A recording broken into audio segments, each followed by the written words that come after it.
በኋላም እንዴት መኖር እንዳለባችሁ እንድታውቁ የሚያሳስብ የሚያስገነዝብ ነው። የእግዚአብሔር ቃል የአባቶች ምክር ነው። አሁን እናንተ በዚች በተባረከች ሰዓት በሰራዊት ጌታ በመቅደሱ በተቀደሰ መንበሩ ፊትና በኦርቶዶክሳዊት ተዋሕዶ ጉባኤ ፊት ቆማችኋል።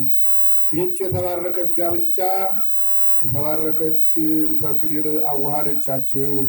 የቀሩትን ምዕመናን አባቶች ሁሉ በዚህ ሕግና ስርዓት ዘር ለመፈለግና ምትክ ለማድረግ በንጽህና በጥራት አንዳንድ ሴት አግብተዋል። ከእናንተም እያንዳንዳችሁ ለአንዱ ማድረግ የሚገባውን ማወቅና መስራት ይገባችኋል። አንተ የተባረክ ልጅ በመንፈስ ቅዱስ ጸጋ የጸናህ የተወደድክ ወንድም ሆይ በዚህች በተባረከ ሰዓት በጥሩ ልቡና በንጹህ ሕሊና በመልካም ሐሳብ ሚስትህን መቀበል ይገባሃል። የሚጠቅማትን ነገር ለመስራት በርታ፣ የምታዝንላትም ሁን። ልቡናዋን ደስ የሚያሰኛትን ነገር ሁሉ ለመስራት አፍጥን።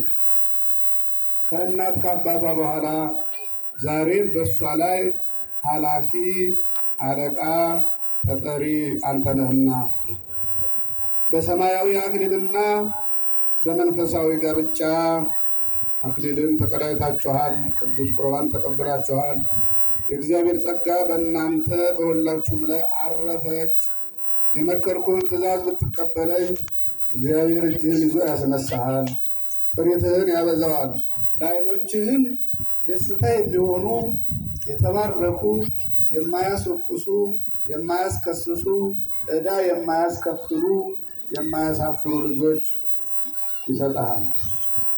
ረጅም ዕድሜ ይሰጥሃል። ትዳርህንም በጎ ያደርግልሃል። በዚህም ዓለም በኋለኛው ፍጻሜህን ያሳምርልሃል። በየትኛውም እየሰማችሁ ነው ሁላችሁ። በዚህም ዓለም በዚያኛውም ዓለም ፍጻሜህን ያሳምርልሃል። ፍጻሜያችሁን ያሳምርላችሁ። አንቺም የተባረክሽ እህት የታደልሽ ሙሽራ። ለሁላችሁም ለሴቶች ነው መነሻዋ።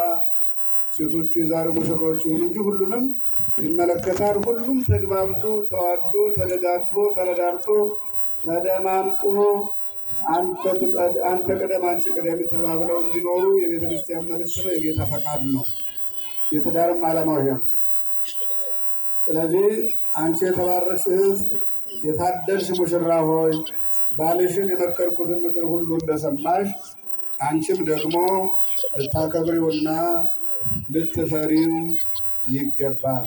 ልትፈሪ ማለት ጥፊውን ዱላውን ከአቅምሽ በላይ የሆነውን አይደል መፍራት። ይቀየማል፣ እግዚአብሔር ያየኛል ብሎ ነው መፍራት አይደለም። ይመታኛል ብሎ መፍራትና ያዝናል፣ ይከፋል፣ ይጎዳል ብሎ መፍራት አንድ አይደለም። አዩኝ አላዩኝ እያጠፉ እሱ ሲመጣ ዱላውን እየፈሩ ሰው መምሰል ይሄ ተገቢ አይደለም። አይደለም በዱላ እንግዲህ ወንዶች ትንሽ በለጥ ስለሚለው አሁን እንኳ እህቶቻችን እየሞከሩ ነው። እየሞከራችሁ ነው። አያስሞክሩ። ዱላ አስፈላጊ አይደለም። ዱላ ተገቢ አይደለም። ዱላ ለማንም አልተፈቀደም። ሰው ዱላ ለአህያ ነው ይላል። ለአህያ ራሱ አልተፈቀደም። ዱላ ለማንም አልተፈቀደም። ለምርኩዝነት፣ ለድጋፍ። ከዚህ አልፎ ግን ዱላ የሚያስፈልገው ለእባብ ነው። እየሰማችሁ ነው። ለእባብ ስለተረገመ ራስን ይቀጠቅጡሃል። አንተም እግራቸውን ትነክሳለህ። ያለውን ለመፈጸም ክፉ የሆነውን ነገር በሙሉ ማስወገጃ ጥሩ ነው። ለትዳር አጋር ሰው ለሆነ ግን ዱላ አያስፈልግም። ለእንስሳትም አያስፈልግም። ስለዚህ ልታከብሪው ልትፈሪው ይገባል። ከትእዛዙ ከፈቃዱ ልትተላለፊ አይገባሽም። እንዲያው እሱን ባዘዝኩት ሁሉ እጥፍ አድርገሽ ፈቃዱን ልትፈጽም ይገባሻል።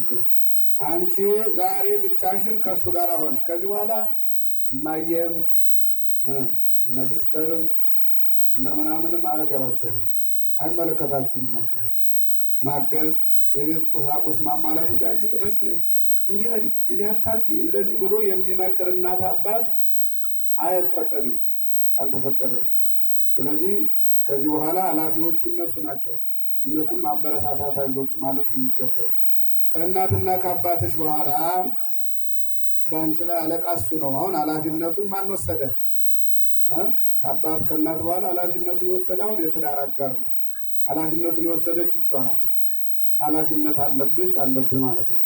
በሰፊው ልቡናና በንጹህ ሕሊና ልትቀበዩ ይገባሻል።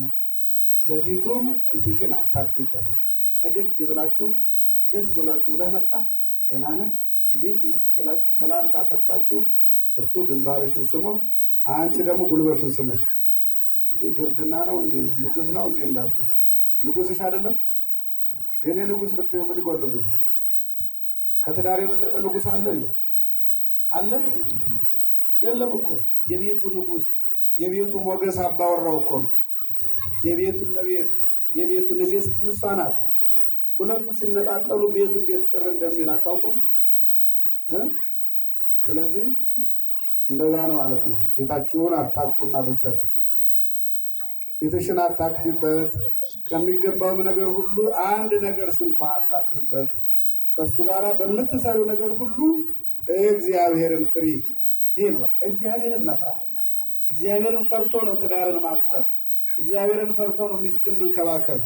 እግዚአብሔርን ፈርቶ ነው ለትዳር ጊዜ መስጠት እንጂ አንተም አላየችኝም ብለህ መወስለት፣ አንቺም አላየሽም ፉክክር። እሱም እንዲህ አድርጓልና እኔም እንዲህ ላድርግ የሚሉ ክፉም በክፉ የሚቃወሙ ሴቶች አሉ። ወንዶችም እንደዚያ ይውጣላት ብሎ ጭራሹን በአደባባይ ሴት ሲጎትት ይታያል። ይህ በጣም በጣም እጅግ ክፉ የከፋ በደል ነው። ክፉ በደል። እንዲህ የሚያደርግ ሰው እግዚአብሔር የሚጠላው ከዚህ የበለጠ ነገር የለም። ሚስቱን እንዳይን ብሌኑ ባሏን እንዳይን ብሌኗ ልታየው ሊያያት ይገባል የተባለው መጽሐፍ። ስለዚህ እግዚአብሔርን በመፍራት ነው መሆን ያለበት ማለት ነው። ከአባትሽና ከእናትሽ በኋላ ፈቃዱን ሁሉ ትፈጽም ዘንድ ልዑል እግዚአብሔር ከአንቺ በላይ አድርጎታልና የቤቱ ኃላፊ ማለት ነው።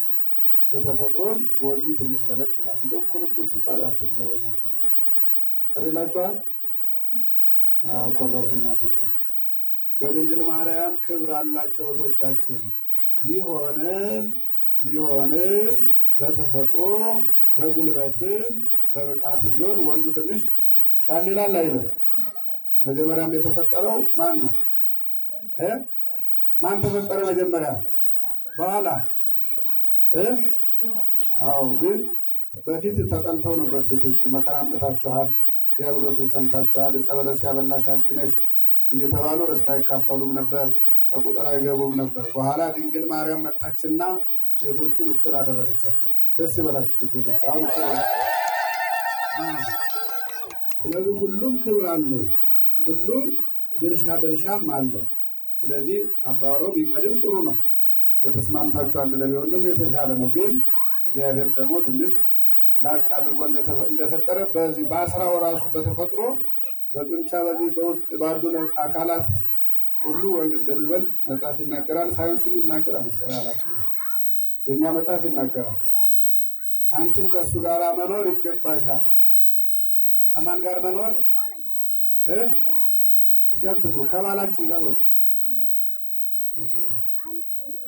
ከባድ እናታችን ሳራ ከአባታችን ከአብርሃም ጋር እንደነበረች ትታዘዘው እንደነበረች ጌታዬን ትለው እንደነበረች ሳራ አብርሃምን ማን ትለው ነበረ? ጌታዬ። እሱም ደግሞ እመቤቴ ነው የሚላት። ይገባኛል ብሎ እንደው እንደ ደንቆሮ መሪ አይቀበልም። አንዳንዱ ሲያወድሱት በጣም የሚኮራል። ሲወደሱ መልሶ ማወደስና ራሱን ዝቅ አድርጎ አረ አይገባኝም ግን አንቺም እመቤቴ ነሽ ቢል ጥሩ ነው። ስለዚህ ሳራ አብርሃምን ጌታዬ ትለው ነበረ፣ ትታዘዘው ነበር፣ ታከብረው ነበር። ይህን አይቶ ካረጀች በኋላ ካፈጀች በኋላ መልካም ዘር ሰጣት ይላል። እዚሁ እንሰማዋለን። ስለዚህ እናታችን ሳራ ከአባታችን ከአብርሃም ጋር እንደነበረች ትታዘዘው እንደነበረች ጌታዬን ትለው እንደነበረ ፈቃዱን መፈጸሟን አይቶ ልዑል እግዚአብሔር እንደባረካትና የእሱንም ፍቅር አግኝታ ከእርጅናዋ በኋላ ይስሐቅን እንደወለደች